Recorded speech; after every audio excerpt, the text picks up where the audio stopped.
কে বলবে পৃথিবী সূর্যের চারপাশে ঘোরে কেন?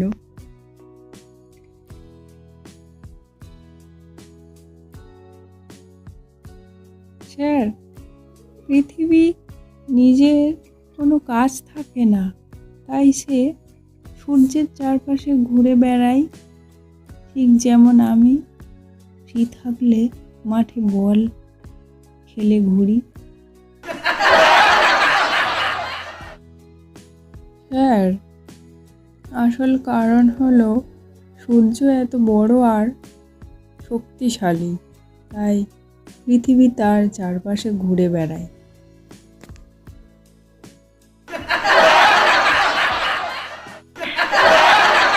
কি বললি? এটা বিজ্ঞান না খেলা?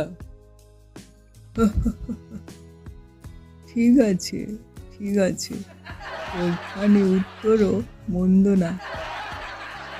তবে মনে রাখিস, আসল উত্তর হলো সূর্যের গ্র্যাভিটি পৃথিবীকে টেনে রাখে।